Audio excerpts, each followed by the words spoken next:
Well, first, let me say welcome to the East African Carbon Markets Forum. This is a fantastic event meant to bring together all stakeholders involved in developing East Africa's carbon markets. It's a huge deal.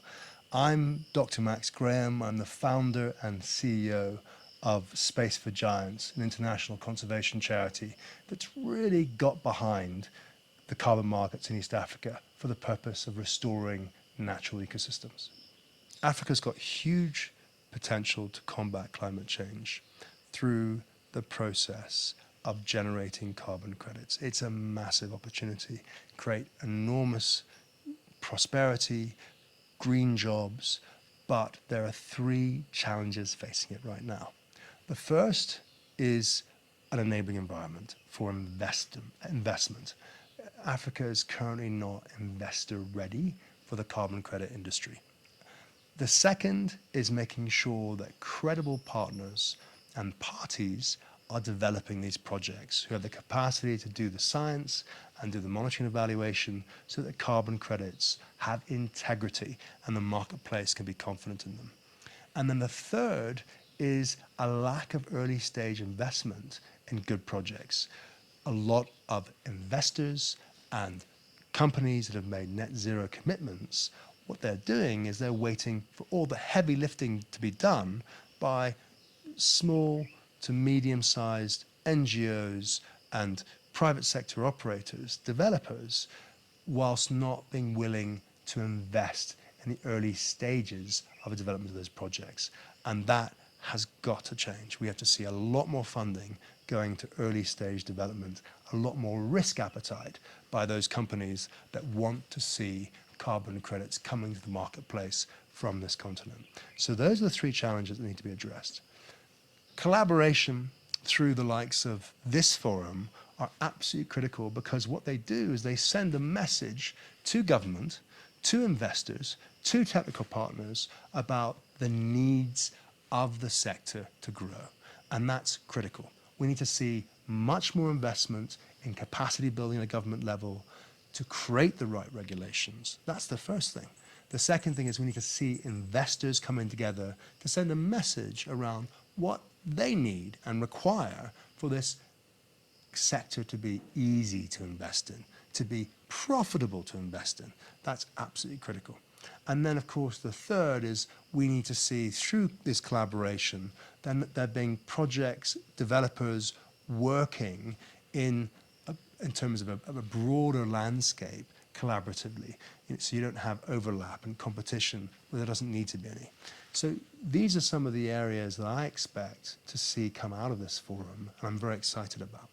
Probably the most exciting thing for us right now is that we have a letter of interest on our desk as an organization that's come in from a very big car manufacturer, and they're willing to pre-purchase carbon credits from a project that's under development in Uganda, and it would see transformational income coming into the restoration of a really important ecosystem.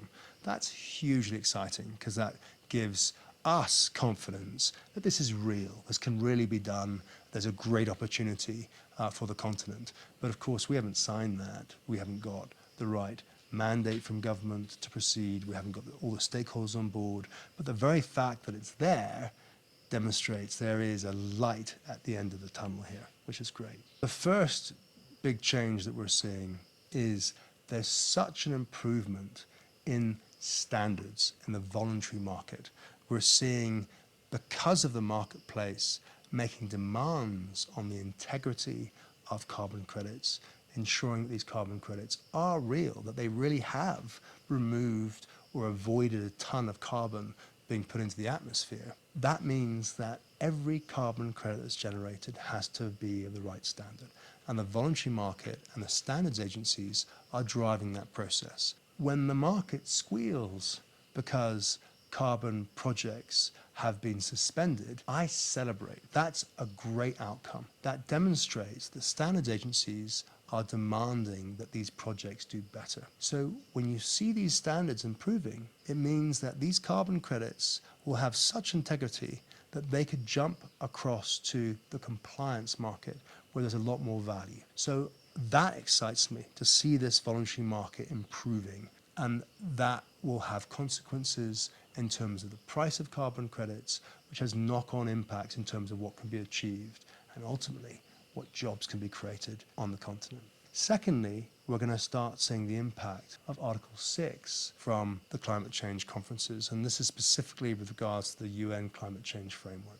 That allows countries to trade carbon credits at a jurisdictional level, and that has big implications for projects on the ground because those are effectively actions that are taken by governments, and governments could therefore effectively drive the process of developing these carbon credits both on their lands and off these lands. I think that's dangerous. I think it's dangerous because it could be abused. If, for example, the benefit of generating carbon credits is identified by a government from the process of removing people from a landscape so that there's less negative impact, less carbon emitted, less carbon offset, and government were to follow through with that, it could have implications in terms of human rights and community livelihoods. Whereas a voluntary market right now would ensure that that process would not happen. There's no voluntary carbon project developed by a project developer from the private sector or from the NGO community that would be able to do that and for that carbon credit to be sold to any self-respecting corporation that's got the right standards in place. So this is a big issue, is the Article 6 versus voluntary carbon markets. How do we as a sector get ready for this? The answer is dialogue and communication with government. I think there's every opportunity for government and project developers to work together to produce the ideal carbon credits, even under Article 6, that can be solved at a jurisdictional level. Kenya, Uganda, Rwanda, Tanzania could sell effectively their position in relation to Article 6, the improvements they make, to Norway, to the UAE, to Saudi Arabia, and in a big way. But if there isn't integrity at the Article 6 level, then really we're just battling with the same challenges we had before. So it's really important, from my perspective, that you always go back to the basics. Who is going to develop these carbon projects? Are they best in class? Have they got integrity? Have they got capacity? And those are the entities that need to be invested in, whether they're doing it in partnership with government or doing it on their own with government endorsement. Those are the building blocks that need to be focused on as the common denominator for the generation of carbon credit, whether it's in the voluntary market or compliance market, or we're doing something at a jurisdictional level. Africa's got huge potential for generating carbon credits to combat global climate change. There are 2 billion tons of carbon that need to be removed from the atmosphere each year. Africa contributes 2.4 billion of that. That's extraordinary. Climate change cannot be addressed without Africa.